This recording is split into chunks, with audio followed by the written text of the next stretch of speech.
While crowds filled the streets of Budapest demanding democracy, something troubling was unfolding elsewhere, and together, these moments tell a much bigger story about power, truth, and the fragile line between leadership and manipulation. In Hungary, the air was thick with chants and footsteps as tens of thousands gathered in defiance. Young students, elderly citizens, families with children on their shoulders, people who had grown tired of watching their voices slowly stripped away.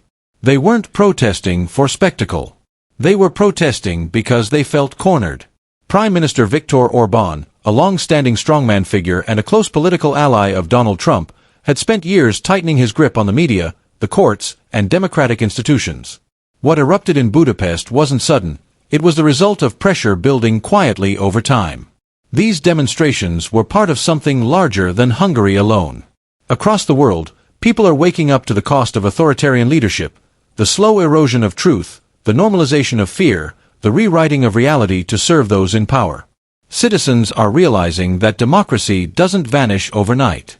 It fades gradually, often under the comforting language of security, tradition, or strength.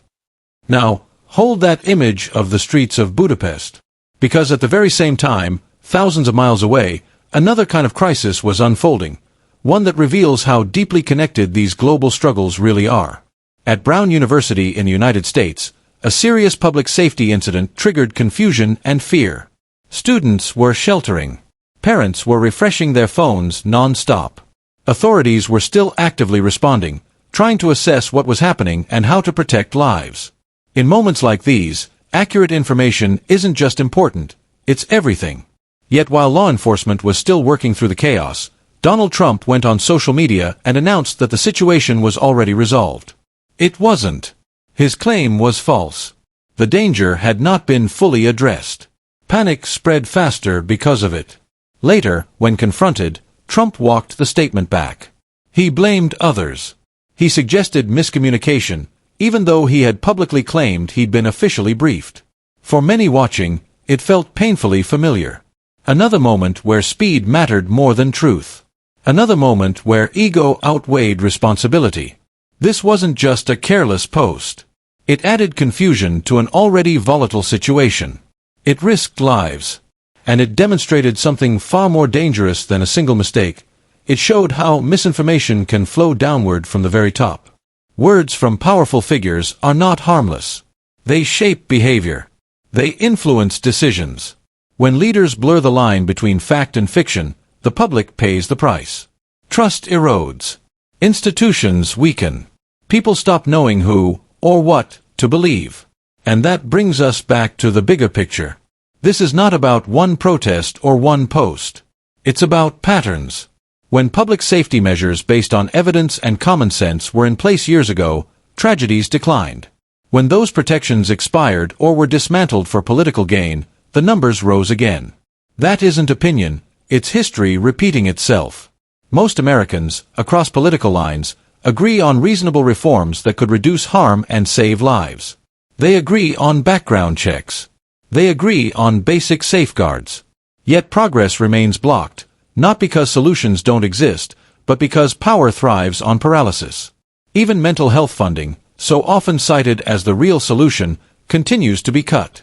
The very systems leaders point to as alternatives are quietly starved of resources. It's a cycle of deflection, not action. Meanwhile, ordinary people are left to carry the consequences. Parents wonder if their children will come home from school. Students rehearse lockdown drills instead of dreaming freely. Citizens march in the streets because silence no longer feels safe. But here's the part of the story that still matters, the part that gives this moment meaning. In Budapest, people didn't stay home. They showed up. In the United States, journalists challenged falsehoods. Students demanded accountability. Communities spoke out, even when it was uncomfortable. History has never changed because of those in power alone. It changes when ordinary people refuse to accept lies as truth, fear as normal, and silence as safety. Democracy isn't loud only in moments of protest. It lives in persistence, in accountability, in the courage to demand better even when the system resists. What we're witnessing, across borders and headlines, is not just crisis. It's a test. A test of whether truth still matters. Whether leadership still carries responsibility. whether people will choose complacency or courage. And the answer is still being written by those willing to stand up, speak out, and remind the world that power belongs to the people, not the other way around.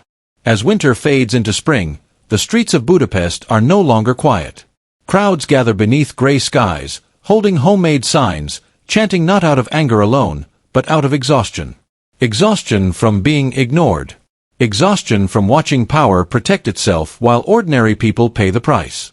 Prime Minister Viktor Orbán is heading toward a critical election, and the pressure around him is unlike anything seen in years. Pro-democracy and pro-European movements are gaining strength, fueled not by abstract ideology, but by deeply personal outrage. Scandals involving abuse of power, corruption, and the failure to protect vulnerable children have shaken public trust to its core. For many Hungarians, this isn't about left versus right anymore. It's about right versus wrong. Parents stand beside students. Retirees march next to young professionals. Some carry photos. Some carry stories they were never supposed to tell. Their demand is simple but powerful: accountability. Transparency. A system that serves people, not shields the powerful. What's striking and unsettling is how familiar this all feels. Because this isn't just Hungary's story. Across the Atlantic, the same political playbook keeps appearing under different flags and slogans. Leaders publicly claim to stand up for victims, for justice, for national pride, while quietly using those claims to distract from their own failures. Real human suffering becomes a talking point. Pain becomes a prop. Responsibility is endlessly deferred. Victims are mentioned, but rarely helped. Promises are made, but rarely kept.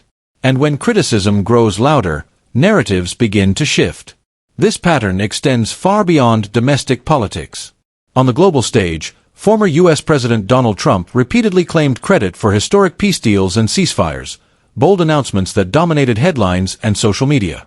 But many of those agreements either never fully materialized or collapsed soon after the cameras turned away. From the Middle East to Southeast Asia to Eastern Europe, conflicts continued, lives were lost, and instability persisted, despite declarations of victory. Words sounded strong. Reality told a different story. Even America's behavior at the United Nations raised alarm bells. On multiple occasions, the U.S. found itself voting against resolutions focused on humanitarian protection or international cooperation, standing isolated from longtime allies. To diplomats and human rights advocates, it signaled something deeper than policy disagreement. It suggested a growing willingness to turn away from shared responsibility when it became inconvenient. Then there's Syria. When U.S. forces were attacked, early statements pointed the finger outward, blaming distant extremist groups. The narrative fit neatly into existing assumptions. But as journalists dug deeper and evidence surfaced, a more uncomfortable truth emerged. The links were closer. The actors more connected. Some ties led back toward forces aligned with the very government Trump had publicly praised. Once again, the story changed, but only after the facts became impossible to ignore. This isn't about one country, or one leader, or one ideology. It's about a pattern. A pattern where misinformation spreads faster than truth. Where exaggerated claims replace measurable results. Where narratives shift not because new facts emerge, but because old ones can no longer be denied. Where power speaks loudly, and accountability whispers. And the cost of this pattern is never paid by those at the top. It's paid by civilians in war zones. By children failed by institutions meant to protect them. By voters who slowly lose faith that their voices matter. By societies where truth becomes negotiable, and facts are treated like opinions. That's why facts matter. Not because they're convenient, but because they're grounding. Because they remind us what actually happened, not just what someone wanted us to believe. Accountability matters not because it's political, but because it's moral. Calling out falsehoods isn't about party loyalty. It's about loyalty to reality. History shows us that democracy rarely collapses in one dramatic moment. It doesn't always fall to tanks in the streets or coups on television. More often, it erodes quietly. It weakens when lies go unchallenged. When institutions are bent instead of broken. When people are told to stop asking questions for the sake of stability. But Hungary's streets tell another story.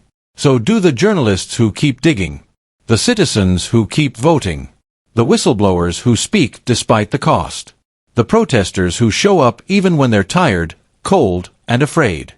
Because democracy survives not through slogans, but through courage. Through people who refuse to accept that truth is optional. Through societies that understand something vital, power should fear accountability, not the other way around. And as long as people keep standing up, for facts, for transparency, for each other, the story isn't over yet.